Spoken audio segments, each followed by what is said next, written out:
Así que empezamos nuevamente, como siempre, como todos los sitios, uno tiene que tratar de saber de dónde es, ubicarlo, porque hay tiempo y espacio para saber lo que estamos diciendo, de dónde es el área en sí. Esta portada que ustedes ven es una foto realmente de las cabezas de San Juan, esta área. El yacimiento, como ustedes van a poder ver apreciablemente, queda en este pequeño puntito de aquí, como pueden ver. Pero ¿qué ha pasado? Ahí se desconocía de una serie de sitios arqueológicos y ahí eventualmente con el trabajo de investigación han aparecido un nuevo yacimiento. Así que el sitio arqueológico que conocemos prácticamente se localiza en Fajardo, en esta región exactamente de lo que estamos hablando, esto que está aquí, lo que se llama las cabezas de San Juan, y pertenece a lo que es el Fideicomiso de Conservación, en este caso, lo que es para la naturaleza. El sitio de lo que vamos a mencionar se localiza aquí. La estrella más grande que el sitio, van a poder observar.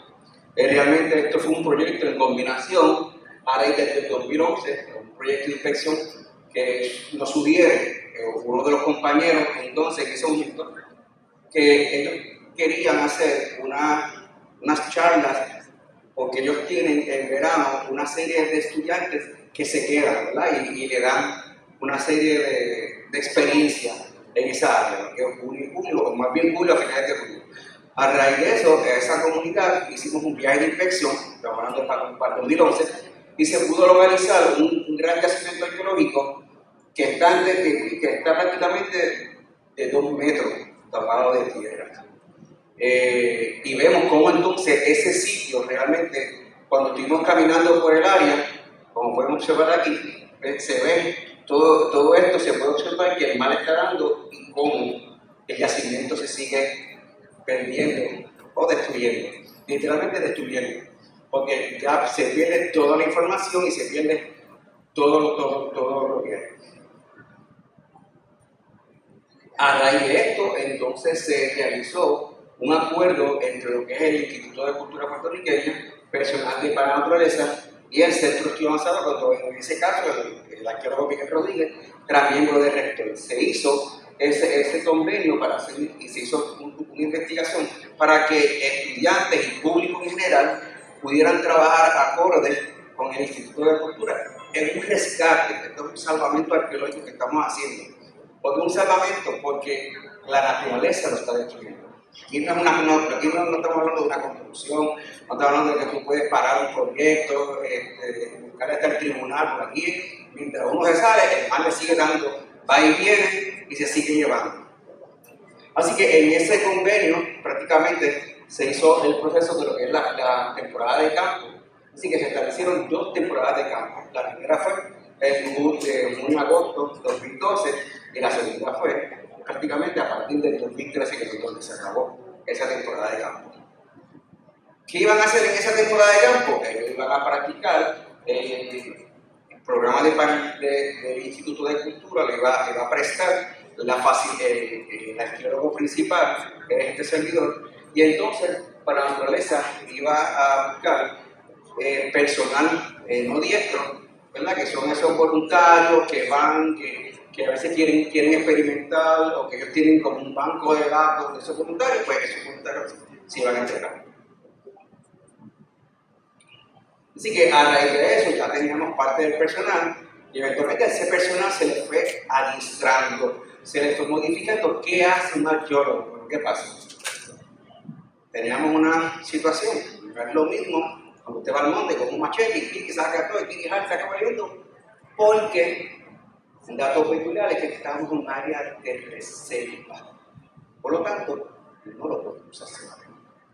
Entonces, ahí, con el personal de Para Naturaleza, de los compañeros, nosotros le decimos que necesitamos que nos abra esta brecha por aquí, esa línea. Y él, con la metodología técnica que ya ellos saben de cómo cortar un palo para que ese palo crezca paulatinamente, no cortarlo por cortarlo que se muera, sino que ya unas técnicas que ellos saben cómo ir deforestando qué, porque tampoco era que vamos a limpiar de un par de pelotas, eso tampoco era.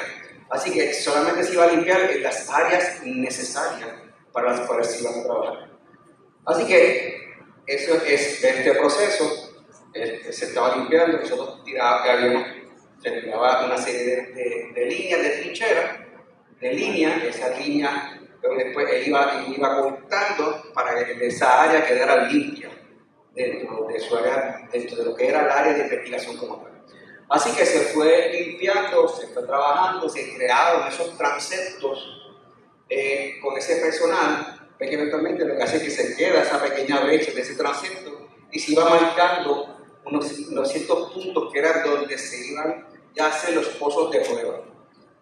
Esos pozos de prueba eran los que se iban a estar trabajando y se iban a estar marcando. Eventualmente a cada pozo, a cada sitio se le ponía su touch, se le hacía su información, se vigilaba. Lo interesante, a veces no teníamos las herramientas en el sitio, a veces no teníamos la información, a veces no teníamos materiales, y de momento pues, ¿cómo inspecta una varilla? Porque tengo un canto de varilla, pero búscate una piedra, uno tiene que resolver, ¿no? Así que eventualmente vamos viendo, ¿verdad? Cómo entonces se estaban haciendo muchas de las cosas, ya que se hicieron los transeptos eventualmente.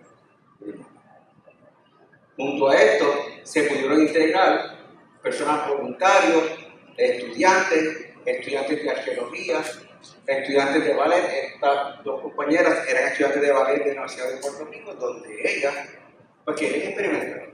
Pero aquí el trabajo es de todo, o sea, aquí no hay un solo trabajo, aquí el trabajo no es de que yo hago una parte y ya que como que más turno pues yo hago la otra.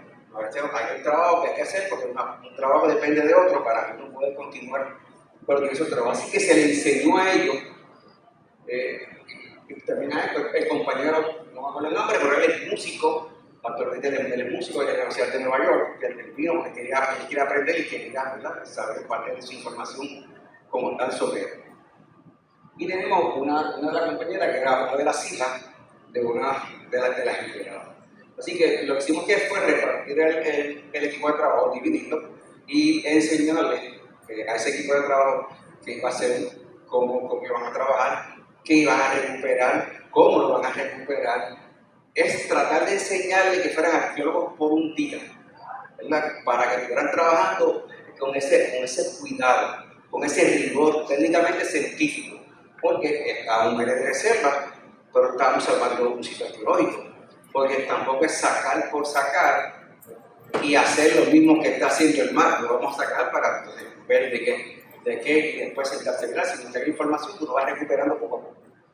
Así que por eso es que están viendo una serie de cositas, una serie de información, se está colocando en un pequeño servidor para ver qué materiales es que saca, esto que viene por aquí, y después ir trabajando.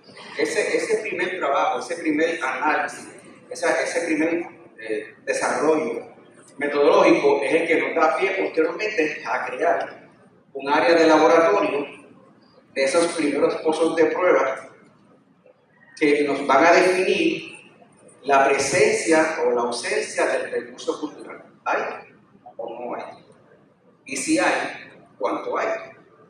Así que a raíz de eso nosotros pudimos verificar que existía una serie de material arqueológico con unas características totalmente diferentes. ¿En qué diferencia? Porque no estamos hablando del grupo taíno, ni estamos hablando del grupo taíno, estamos hablando del grupo saladoide. Entonces, este primer grupo que tenemos aquí, que hicieron con estas pequeñas pruebas, y esto fue de los pozos de prueba de cada uno. Algunos salieron más, hay otros fueron saliendo menos, fueron saliendo más cantitos, unos casos más grandes, unos más pequeños, porque sabemos que los que estamos trabajando en un basurero, ¿verdad?, que no se rutina, lo que decimos como un crecimiento arqueológico, se compone de esa área de donde nuestros aborígenes depositaron todo ese material arqueológico. Así que eso fuimos separando, clasificando no solamente la parte de la cerámica, sino también la parte de los caracoles, cuántos caracoles, cuántas piedras, qué tipo de piedras, cómo estaban separándolos por grupos, por espacios, por ahí tratar de clasificar cada una de las cosas. Así que a raíz de todo eso, se estaba tratando de enseñarle a la misma vez a ellos ese proceso de clasificación y separación de material arqueológico para poder entonces diagnosticar. Cosa de que cuando íbamos a trabajar, poder decir, ok, vamos a empezar aquí, lo que encontramos este material. Dime. ¿De dónde proviene, que no llegue tarde, de dónde proviene, de qué orilla? Esto, prácticamente el grupo Salvador, estamos hablando que viene del área de los Renuevos, Venezuela, todas esas áreas de la... No, de donde excavaron en Puerto Rico. Lo estamos acabando aquí, esto es de Fajardo, de un sitio que se llama Playa Jayuya. Playa Jayuya. Playa Jayuya en Fajardo. Porque al final le vamos a decir por qué encontramos que era Playa Jayuya, porque cuando nosotros fuimos nos dijeron, sí, ese es Playa Jayuya, y yo como que...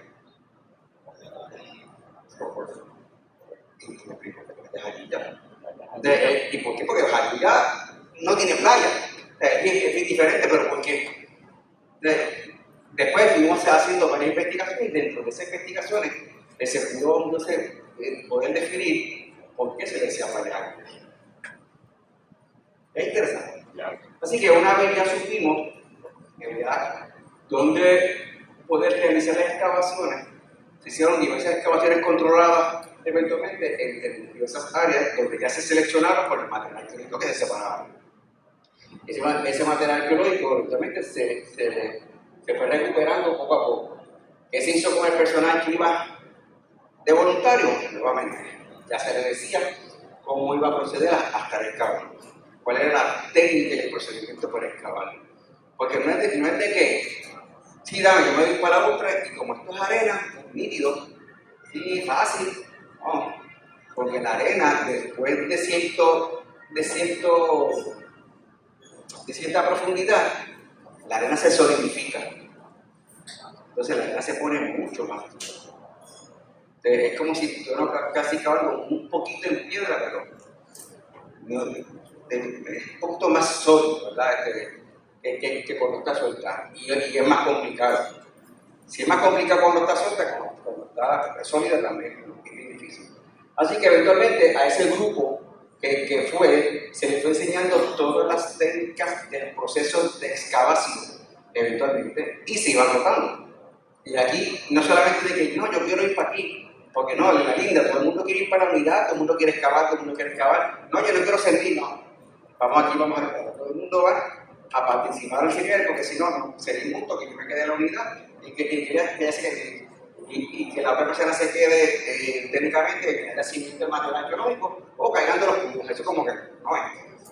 Porque yo quiero participar en todo, no es una sola área. Así que eventualmente se les fue diciendo, se les fue enseñando, se les fue adiestrando a las personas cómo iban a ir trabajando. Entonces yo más o menos observaba qué personas estaba trabajando bien. A veces había personas que como que no un impulso, ¿verdad? Como que, mira, yo quiero sacarlo, esto quiero, entonces, claro, suave. ¿Por qué? Porque no es coger y sacarlo. Y tampoco es que así vamos a sacarlo, porque eso no, ¿verdad? Aquí el proceso es un proceso que uno tiene que tener mucho cuidado, uno tiene que tener mucha calma, porque, ojo, a veces usted tiene piezas arqueológicas que si las rompe, era la única y perdió la información. Y le puedo contar chismes y chistes de eso, donde gente que rompieron por estar excavando rápido se destruyeron piezas que cuando fueron a tratar de reconstruirlas, nunca pudieron reconstruir. En la información que me perdió. Así que el trabajo arqueológico es un trabajo que uno tiene que hacerlo con mucha dedicación. Es como cuando usted lee un libro, ese libro es antiguo, que cuando usted pasa la página, y ya cuando termina de pasar la página se desintegró, donde no puede volver hacia atrás. Pero espérate que me quedó esta información, déjame. No. ¿Por qué? Porque los edificios históricos los tumban y los podemos reconstruir. ¿Por qué? Porque muchos de los sitios ya están registrados, ya tienen planos, ya se sabe cómo están, hay fotos. Pero un yacimiento arqueológico es único. Un yacimiento arqueológico por eso es lo importante de que la documentación en arqueología es sumamente importante, porque usted tiene que documentar todo lo que saca, porque la idea es que usted pueda poner todos los artefactos donde estaban y después echar el aire. Y eso es bien difícil, por decir casi imposible. Así que la parte arqueológica es muy importante, pero también es bien grosa. Es importante, por ejemplo, todo lo que es la documentación, todo el uso de la cinta métrica, de las medidas, de las técnicas de los procesos de cómo se excava, del proceso de cómo tú coges el color del material, el color de la piedra, ese color, sabemos que hay unas tablas de museo que nos dan los colores, uno va documentando todo ese detalle, toda esa información. ¿Por qué? Porque es lo que le hace falta a usted para cuando usted vaya a sentarse al final, hacer su informe, a reconstruirse. Bueno, yo tengo este color, me cambio por esto, hay una serie de datos que usted va recopilando por las notas que usted hizo en el trabajo de campo diariamente.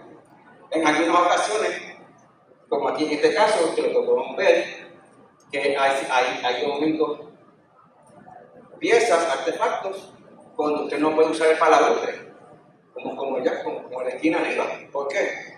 Porque depende del artefacto. Cuando usted le da con el metal, se rompe. O cuando le da con la punta del metal, se rompe. Por lo tanto, no puede usar eso. Así que cambia de técnica, cambia de proceso de excavación. Y a veces uno dice, pero yo voy a excavar con un palo de bicho. Es como que da un poquito, pero sí, depende de dónde esté, porque no es que vas a excavar toda la unidad, sino que hay cosas especiales cuando surgen dentro de las unidades, que eso es lo que realmente se trabaja de la misma forma especial. Otro de los procesos que eventualmente era el sedir del terreno, como les mencioné, se estuvo haciendo dos tipos de sedir, lo que es el seco, lo que es este de aquí de esquina, y lo que es el agua. ¿Por qué? Porque se va lavando a la misma vez, porque ese material es el que va subiendo para después poder trabajarlo en el área de laboratorio. Por lo tanto, uno dice, matamos dos pájaros de un tiro y el agua queda, ¿no? Pero no tenemos que pagar el agua, porque ya tenemos ahí el agua de frente y ya automáticamente se utilizó y se hizo ese trabajo. Estamos hablando de personal de paranaturalista que estaban trabajando con nosotros. Estamos hablando de maestros del departamento de educación que iban en verano, que se integraban con nosotros. Eventualmente, personas que a veces querían hacer, padres de familia que querían hacer, porque los hijos tienen que hacer en las universidades y en el área del departamento de educación, tienen que hacer lo que se llama hora verde para comprar. Así que esto se integró para poder trabajar, ¿verdad?, toda esta información. Así que todo ese material que se sacaba quedaba así, menos la tierra, pero todo esto que estaba separado y lavado. ¿Qué hacemos en el próximo? Uno separa lo que es piedra, uno separa lo que es caracoles, uno separa toda la otra información, porque para cuando vaya al laboratorio ya esto se crea unas pequeñas bolsas y se ponen, porque si lo ponen todo junto y en el momento de la bolsa pone el caracol junto con la piedra o junto con la cerámica, cuando usted una vez tiene ahí un de todo, una sopa de todo, porque se rompe y se destruye eventualmente. Así que, ¿qué es lo importante de esto? Que una vez ya se lava, se separa, se entra en el proceso de clasificación. A cada fragmento de pieza que se lava, se le pone un número, se le pone un código. Sabemos que esta mañana estamos hablando sobre el número de código de las piezas que tienen en la colección arqueológica. Cada una hay que poner un número a todo, no importa qué tan pequeño sea el fragmento de pieza. Vemos como entonces tenemos aquí una maestra con sus estudiantes donde quisieron integrarse para el proyecto. Vemos como entonces tenemos aquí uno de los compañeros que quiso desde el mercado voluntario trabajar. ¿Qué está haciendo aquí? A él se le da de ese material mixto. No estamos hablando ya donde están las piedras, los caracoles, no sé, ese material mixto, que es material pequeño, que es entonces donde usted tiene que separar los huesitos, las piedritas, los caracoles, los más pequeñitos, los que se puede ver a simple vista. Entonces lo que se va separando. No va a seguir, no continúa una separación para ir documentando todo ese proceso. Y en un momento ya, en un proceso donde ya tiene ya documentado una serie de partes, hay una serie de bordes o de artefactos dentro de lo que son algunos de los vasijas, donde se le va a hacer el dibujo del borde, cómo es la vasija, cómo está colocada, para uno ver, ¿verdad?, cómo es la vasija, si es abierta, si es cerrada. Pues a raíz de esa metodología, ya uno puede saber cómo uno la va dibujando. Pues dentro de ese material y dentro de ese personal se le va enseñando poco a poco, eventualmente. A veces, lamentablemente, la persona viene una sola vez y después viene otra persona. Entonces la otra persona tiene que volver a empezar a la persona a enseñarle nuevamente, ¿verdad? Esa era la única parte que yo siempre decía, que como que volver a empezar a enseñar nuevamente un día, porque después cuando ya esta persona cogía el piso, no venía el otro día, entonces tenía que volver otra vez a empezar a decirle, a volver a enseñarle. Es como que todos los días estoy repitiendo lo mismo a alguien nuevo que venía. Es interesante porque hay cosas que a veces uno dice, bueno, puede ser tediosa, pero te vas refrescando la memoria porque sabes que se te olvidó decirle que, pues para la próxima, mira, me faltó esto, pero déjame encontrarlo. O creo que de esta forma no lo entendió, pero lo entiende mejor de esta. Entonces es la oportunidad que le da uno para integrar ese como traspaso, ese conocimiento para que la persona me pueda entender de cómo es que se debe hacer. Así que y es la parte muy importante de todo esto. Otra de las cosas importantes es que eventualmente lo que proyectamos es la estereografía prácticamente bajó hasta en algunas áreas 140 centímetros a 160 centímetros. Estamos hablando de 1,60 m. ¿Qué quiere decir? Que la parte más profunda, que es como esto que estamos aquí, tenemos 160 centímetros, 1,60 centímetros, esto es 1 metro. Tenemos casi 1,5 metros de material arqueológico, que es el que se está afectando. Eventualmente vemos cómo ¿verdad? De aquí cómo se ve más claro dónde está, vemos el cambio de color en el terreno, dónde está el depósito arriba, cada vez que sube la marea y trae arena, vemos cómo entonces la parte de arriba entra y cómo sigue tapando lo que hay que hacer arqueológico. Así que, y en el lado allá, aquí se puede ver bien palpable cómo esta parte oscura pertenece aquí al área del depósito y cómo entonces el área de relleno cada vez que el mar sube y sigue trayendo arena. Como les dije al principio, tenemos personas que se integraron de diferentes áreas, de diferentes especialidades. No todos pueden ir al sitio porque el sitio a veces era bien difícil, era sumamente tremoso. Y había otras personas que sí podían. Estamos hablando de que teníamos un arquitecto que nos dijo, mira, yo no soy una excavación, pero tú me traes todos los números y yo te hago un mapa. Chévere. Yo te traigo todos los números, algún tipo de todo lo que realmente se hace un mapa, todas las codificaciones, y me sentaba con él y me hizo prácticamente este primer mapa. ¿Qué representa? Estamos representando de que este es el área del yacimiento Playas Aluya. Estamos hablando de que la parte gris, que se llama roca de playa, ya es la roca sedimentada, ya hace lo que dentro del área. O a veces le llaman arenisca, porque es una arenisca, porque ya se roca de playa. Tenemos que entonces, esta es la parte amarilla, que es la parte de la arena de la playa, ya hay casi no hay arena. Vemos que hay un desnivel. Cuando realmente, cuando la arena entraba, prácticamente en esa área ya se ha llevado toda la parte del material. Y entendemos para nosotros que el depósito arqueológico tiene que ser mucho más grande que eso, se tendría hacia atrás de allá. Y vemos cómo entonces el área verde es donde la parte de 1 metro, casi 2 metros de altura, es esta parte que está aquí, que es esta parte verde que se ve. Y nuestras excavaciones realmente fueron las partes más positivas de esta área que tenemos.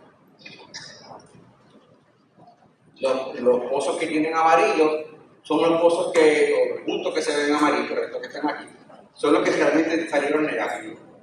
Y los puntos que son color rojo son los puntos que dieron positivo material cultural.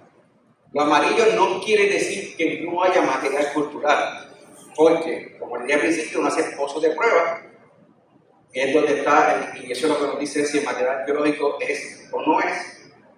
Y dentro de eso, a veces hay espacios o áreas que están sin nada. Y lo sabemos porque es como nuestra casa. Si nos fijamos en un tejido arqueológico, tenemos la parte de lo que creo que es el basurero, que tiene la puerta alrededor. Áreas que están limpias, porque están las casas. Áreas de fogones, porque nos vamos a encontrar a veces carbón, una serie de materiales que nos indican y nos dicen dónde está qué. Y por eso es que usted tiene que ir apuntando, haciendo un mapa, y después al final usted puede hacer una distribución en un mapa dónde estaba qué, porque usted ya lo puede ver. Por eso es bien importante esta parte del mapa. Esta parte de los círculos que están aquí es que había material arqueológico, y estos dos que están aquí es que habíamos encontrado dos osamentas que estaban ahí ya solidificadas. Viendo esto desde otra perspectiva, en foto, esta es la parte de la arena ya de la roca, ya la arena cementada. Vemos como entonces ya aquí, esta es la parte que ya desapareció. Vemos estas flechas, lo que nos indican es dónde está el material arqueológico segmentado. O sea, esto que está aquí, usted camina por aquí encima y dice, pero aquí fragmentos de cerámica. Camina por aquí, encontramos fragmentos de cerámica. Encontramos osamentas aquí. Encontramos fragmentos de cerámica. Como usted sabe, todo esto eventualmente está por aquí, y esto sigue un poquito más para acá, donde había material arqueológico. ¿Qué material arqueológico vamos a ver? Como ilustra aquí, vamos a ver fragmentos de cerámica, en algunas áreas, fragmentos de cerámica, fragmentos de carbón, fragmentos de cerámica. ¿Por qué? Porque ya ese sitio ya está solidificado. Si lo fuéramos a ver ahora en ese mapa, trazando, ¿verdad? Como uno siempre quiere trazar de lo que conoce a lo que no conoce, algo básico, así que pudimos ver que realmente cuál era nuestra área arqueológica, lo que podemos entender que era nuestra área arqueológica, porque tenemos material aquí y tenemos material arriba. ¿Y qué pasó con el de aquí? ¿Qué pasa? Solamente nos queda la parte positiva, esta que está aquí, que es la que se puede hacer excavaciones. Solamente en esa temporada hicimos una pequeña unidad, pero eventualmente hubo 2 temporadas más que hicieron varias unidades más. O sea, lo que tenemos entonces para el 2011, estamos hablando de que tenía un 5% al 2011. Yo pasé después, en un momento dado después de María, yo pasé por ahí. Y este estaba como por aquí. Así que lo que queda, lo que queda es casi nada ahora en este momento. Es interesante ver cómo a veces podemos utilizar todos esos medios que se tienen las personas, de fotos aéreas, de fotografías, mapas antiguos que uno puede a veces buscar. Porque yo decía, si nuestros aborígenes se establecieron, estamos hablando de los grupos salaboides, que les gustaban y siempre estaban en la orilla. Pero una cosa es que esté en la orilla y una cosa es que esté en el agua. ¿Qué es estar en la orilla? ¿Cuán cerca yo quiero estar en la orilla? Son dos cosas totalmente diferentes. Porque ellos tienen que saber que en un momento el agua o las crecientes de lo que es ese oleaje pueden llegar hasta donde ellos. Por lo tanto, ellos tenían que tener conciencia y estar un poco separados, ¿verdad?, de la orilla. Pues buscamos lo que tenemos de nuestros recursos hasta el momento, esas fotos aéreas y unos planos antiguos, y lo que hicimos fue un collage, ¿verdad?, uno puesto encima del otro, que la tecnología nos permite hacer a veces muchas cosas ahora, y pudimos observar cómo están allá, y es lo mismo que está aquí, que el sitio arqueológico estaba aquí, y estamos hablando que este fue para el 30, por 1930, toda la playa estaba por aquí. Así que vemos cómo eventualmente la naturaleza ha ido ganando terreno, ¿verdad?, y se ha ido comiendo toda la costa. Sabemos que hay científicos que han hablado, hay arqueólogos que han trabajado, que mencionan que hay una serie de problemas con algunos yacimientos costeros que si no se hace algo pronto van a ser destruidos, porque la propia naturaleza lo está destruyendo. No sé si ustedes han caminado a veces por el área de Humacao o cerca de las costas. Cuando ustedes ven que esa carretera de Humacao hacia Nahuatl, tuvieron que forzarla con piedra porque el mar ya casi estaba tumbando la piedra. La carretera de Punta Santiago hacia Nahuatl está comida para adentro completamente. Esa es la que yo refiero. Y eventualmente vemos como hay muchos sitios, usted va por Salinas, había muchos negocios cerca, lo que antes era cerca de la playa, ya están cerrados porque ya el mar lo está comiendo. Si vemos a veces caminamos por el área norte, vemos muchos de esos yacimientos, muchos de esos sitios, de esa costa donde ya está entrando, ¿verdad? Y donde hay muchos edificios que están vacíos. Así que lo mismo pasa con esa serie de yacimientos arqueológicos. Vemos entonces qué material se pudo recuperar aquí en Playas Ayuya. Recuperamos desde vasijas, caracoles, este tipo de caracol que es en forma de murciélago. Estamos hablando de vasijas casi completas. Estamos hablando de algunos restos humanos. Estamos hablando de la mitad de algunas de estas vasijas. Así que vemos cómo entonces aquí el impacto no ha sido por el hombre, pero sí ha sido por la propia naturaleza. Otros materiales que se han incluido para poder diagnosticarlo, sabemos lo que es la materia celuloide, lo que en este caso lo que es cueva, con el borde rojo, es el borde tradicional típico ya que todo el mundo conoce. Por eso fue que yo le dije al principio que en la otra charla que hay material diagnóstico que si no tiene unas características especiales, usted no sabe lo que es. Hay otras que ya uno automáticamente lo puede saber. O a veces, si usted sabe y excava el sitio arqueológico, pues ya tiene un contexto de dónde salió la pieza. Por lo tanto, ya tiene información. Siempre estamos documentando dónde apareció qué. La escala siempre nos indica hacia el norte, es un punto de referencia. Para cuando uno vaya a hacer los dibujos, la información, poder ponerla. Así que a raíz de eso, esa información y esos materiales y artefactos son los que se pudieron recuperar. Diferentes asas alargadas, asas en forma de V. La asa en forma de V es un asa saladoide. El asa casi en forma de D, pero un poco más alargada. Así que estamos viendo que aquí hay o una confusión o otras cosas, o probablemente pueda ser de otro grupo cultural. Así que dentro de eso, parte de eso está todavía en proceso de investigación. Una de las cosas que encontramos fue un pedazo de fragmentos de barro. ¿Qué nos indica? Porque estos grupos prácticamente hacían el cazabe, porque es el punto diagnóstico que nos da para decir cómo son los burenes. Y sabemos que los burenes, según los cronistas nos hablan, es que hacían el cazabe. Por lo tanto, ya tenemos una conexión.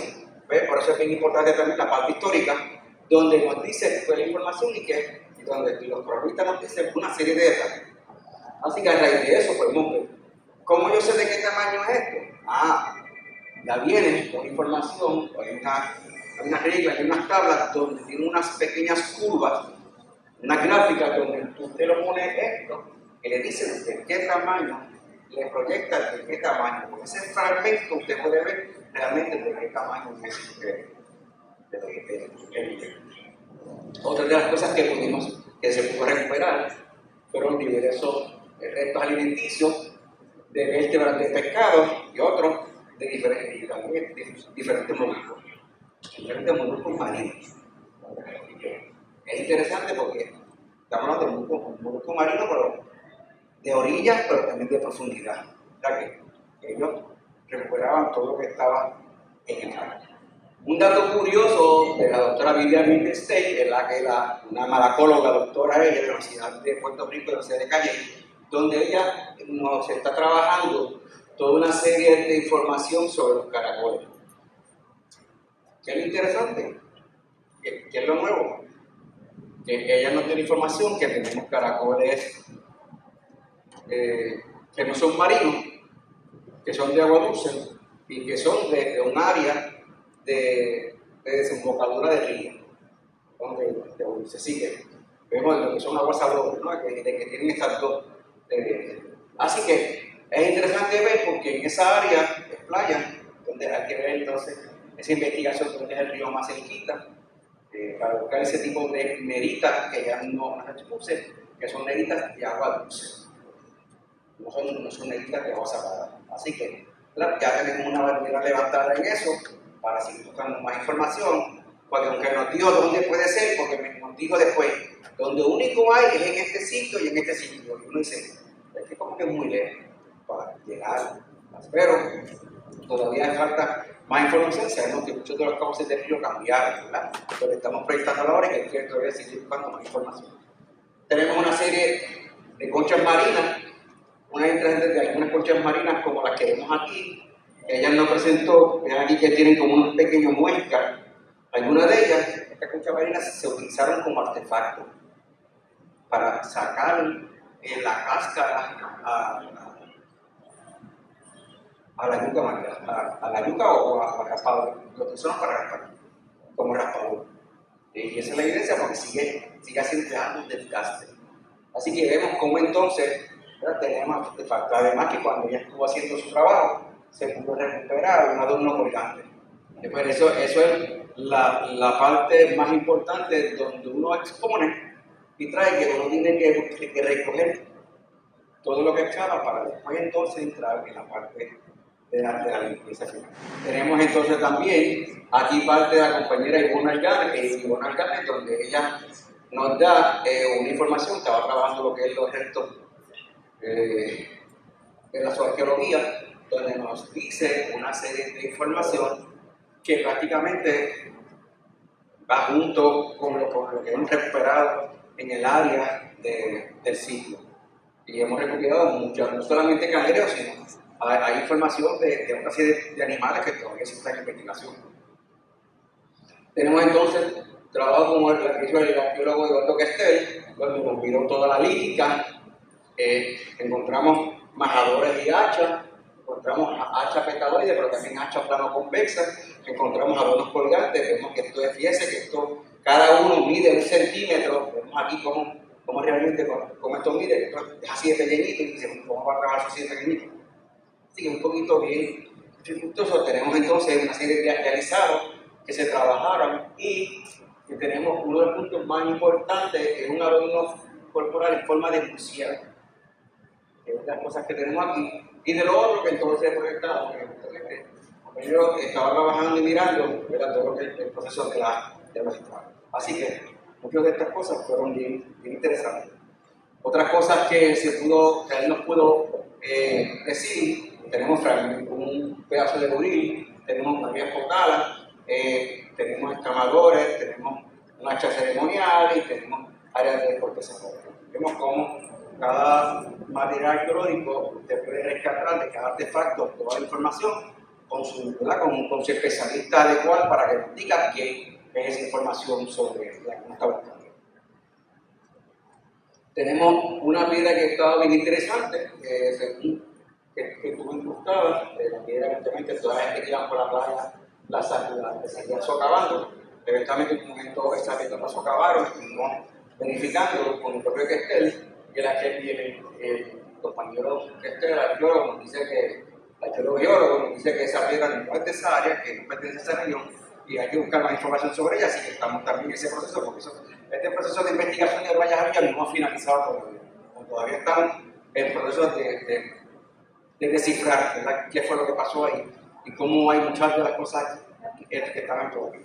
Les mencioné ahorita sobre las osamentas humanas. Vemos aquí las osamentas humanas que están en las rocas sedimentadas, en la arena sedimentada, como han dicho, y vemos cómo entonces el mar ha ido destruyéndolas, ¿verdad?, paulatinamente. Tenemos ahí alrededor de varias, como unas 5 o 6, y prácticamente como casi todas ya han ido desapareciendo, ¿verdad? Porque el vaivén y viene, con el vaivén de la zona, y de repente lo que hace es que destruye. Así que vemos cómo entonces decidimos un momento de eso. Hay una parte que es importante, que es la parte de los artefactos y de todo lo que podemos recuperar, de la cerámica, de la lítica, pero una parte más importante también es el ser humano. sabemos qué información podemos tener de esa osamenta, porque tenemos casi la osamenta, no la tenemos completa. ¿Qué información podemos sacar de ella? Decidimos entonces en un momento dado trabajar cómo poder rescatar antes de que fuera destruida totalmente, porque sabemos que el caso se iba, si se dejaba y no se recopilaba información, y así va. Así que se trabajó paulatinamente para poder rescatarla, se puso en esta área, se avanzó en el andando, no teníamos espacio porque el sitio para poder cargarla era sumamente difícil, así que después que caminamos por todo un día, por toda la playa, nos apoyamos, ¿verdad?, de ponerle algo al frente para que rodara, así que se consiguió unos pequeños tubos, unas pequeñas tablas, y mientras unos jalaban y los otros que iban cambiando los tubos. Fácil, ese es el principio, ¿verdad?, de mover las cosas. Por la playa estábamos aquí, así que todo se tuvo caminando todo esto que está aquí, para después subirlo por la montaña que está por aquí.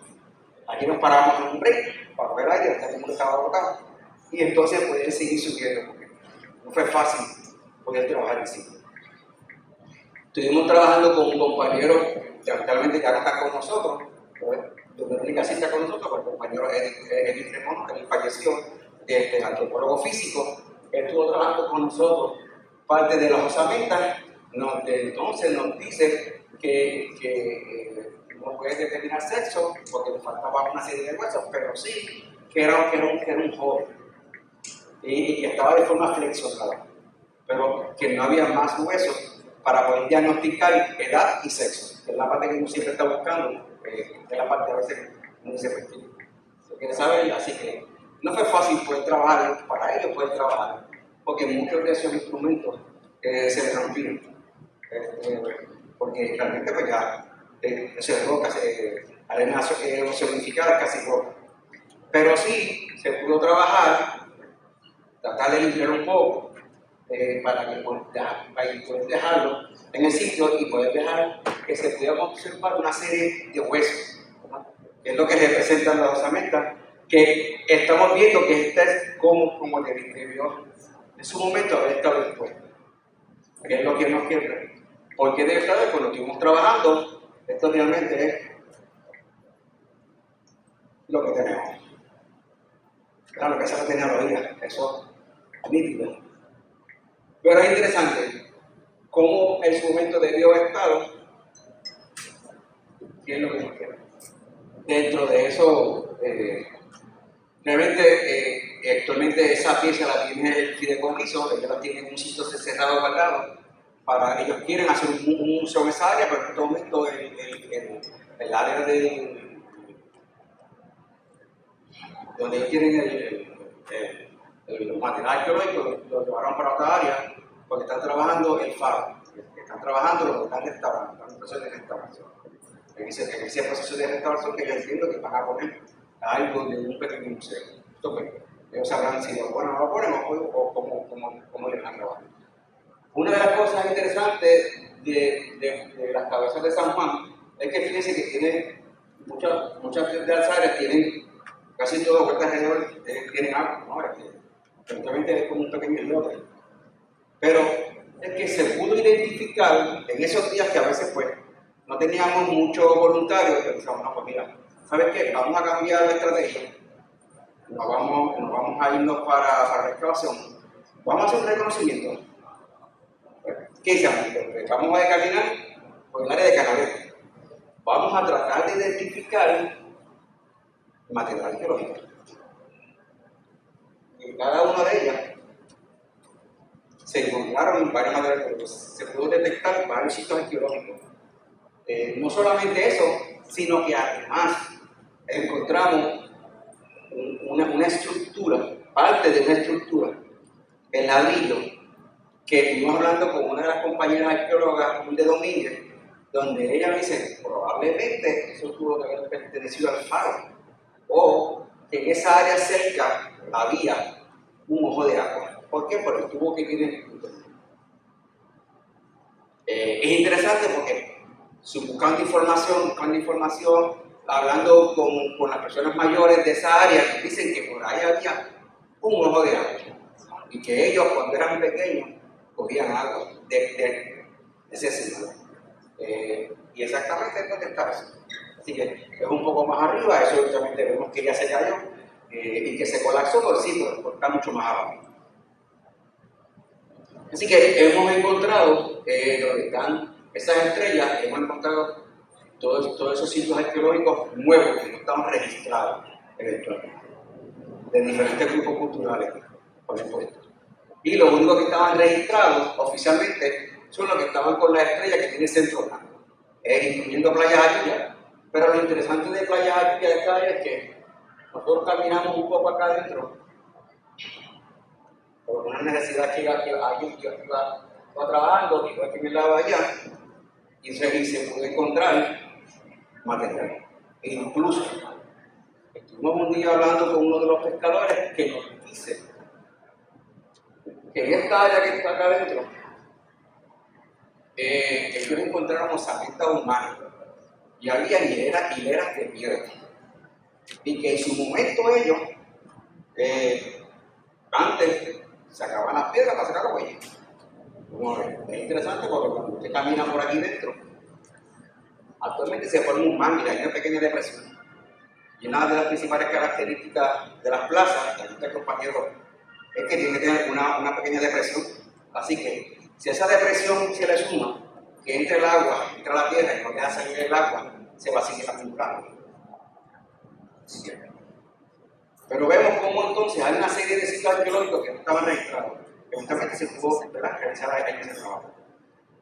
Vemos diversos, como les mencioné, vemos diversos estudios científicos que nos dicen sobre el cambio del nivel del mar, de lo que tuvimos al principio, que de aquí a 100 años a veces nos dice que va a haber agua y que muchos de estos sitios arqueológicos que están en las costas, pero que estamos en tierra, van a ser afectados, se van a destruir, o van a estar tapados por el agua.